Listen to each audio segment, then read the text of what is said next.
Welcome back to the Prepared Paralegal. Today's episode is entitled Preparing a Cover Letter and is part of our Prepared series. In future episodes in this series, we'll be branching out to other subject areas, so stay tuned for that. But today, let's get into how to create a cover letter. Almost all job applications, whether a job board or an app, will require a cover letter to accompany your resume or application. In another episode, we will tackle the resume. But for right now, we wanted to touch on how in the world do you create a cover letter? What is a cover letter and why is it so important? A cover letter is a business letter addressed to the company in which you are applying for a position. The cover letter lets you be a little bit more personable in your letter, where the resume is all business. You can add additional information about yourself, like goals or awards you won, and it lets the interviewer get to know you a little bit better and why you are passionate about that particular job you're applying for. It does not need to be a reiteration of your resume, however. So why is a cover letter important? Well, it most assuredly places you ahead of others that do not write a cover letter. It makes you stand out. It also lets the interviewer get a glimpse of your writing style.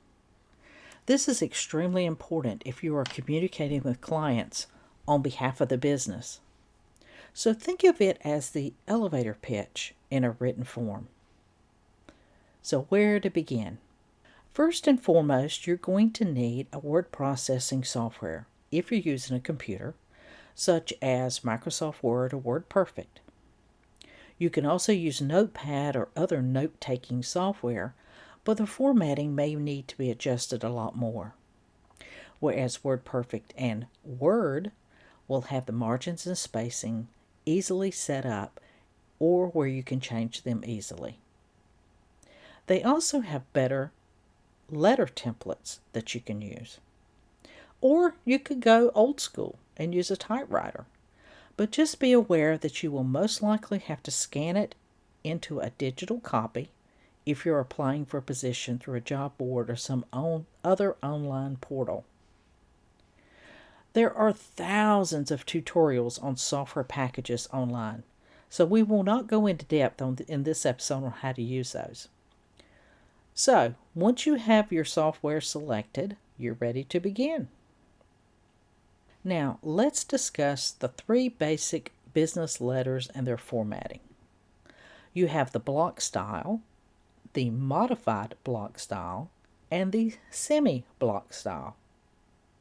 Each one of these styles is a little different, and this is where you can choose your individual style within the confines of business letter writing. We're not going to go into depth in any of these styles because you can find all the information you need on the internet.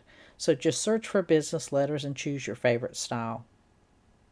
An example of my favorite style is the modified block style with modifications like the one pictured.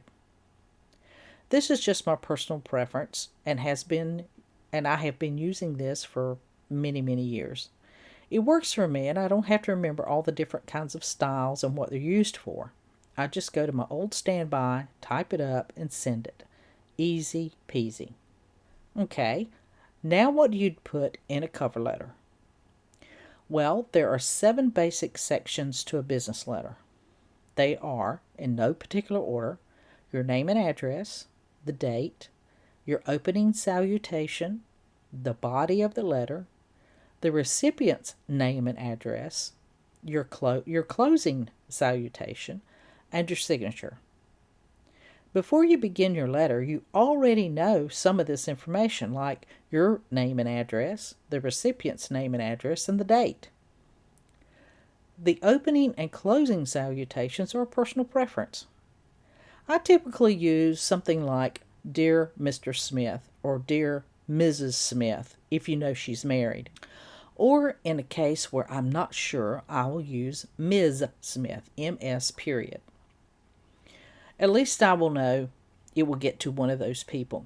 Now, a lot of people think this is old-fashioned and the recipient should be addressed by their preferred pronoun. I disagree with this. I believe this shows respect to the recipient without wading into all the political correctness in society. It simply remains neutral and professional. Now, if I'm not sure who will receive my letter and resume, I might type something like, "Dear Human Resources," or "Dear Hiring Manager," or "Dear Smith Law Firm," or something like that. Now, for the closing salutations, I typically use "Sincerely Yours." That's just something that I prefer. But you could use anything like "Best Regards," or "Respectfully Yours," or simply "Thank you." It's really up to you. So that leaves the body of the letter. The body of the letter is divided into 3 elements: the opening, the argument, and the closing. The opening is going to set the stage for your letter and is typically about 2 or 3 sentences outlining why you are writing the letter. Let's refer back to our example. The very first line lets the recipient know why they are receiving the letter. I'm writing to you because. You get the picture. The second element of the body is the argument. This is where you relay to the recipient why you should be chosen for the position and what you bring to the table.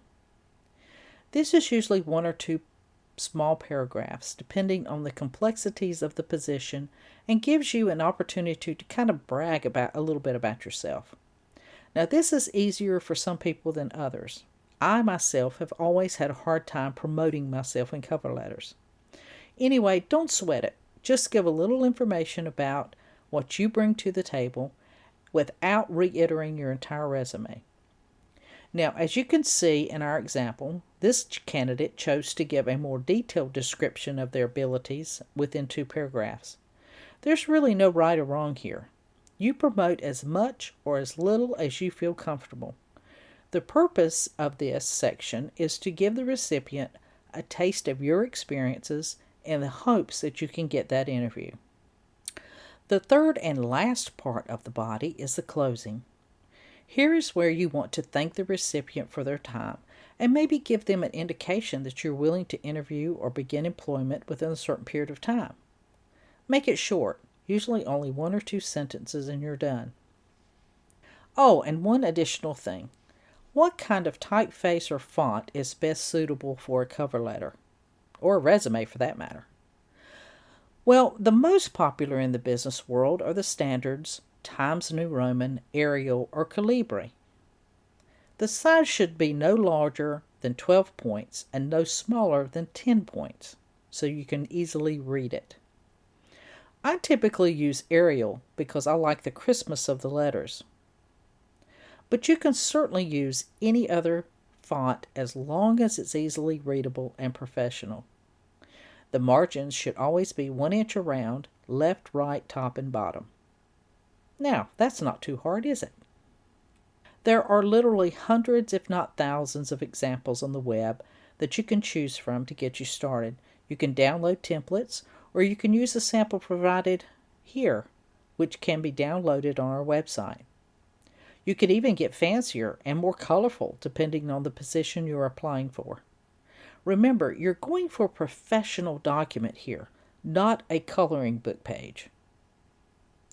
Well, I hope this helps you get started with a cover page for your applications and resumes. If you'd like a copy of this cover letter example, just visit our website in the link provided. Until next time, this is the Prepared Paralegal reminding you to learn and grow.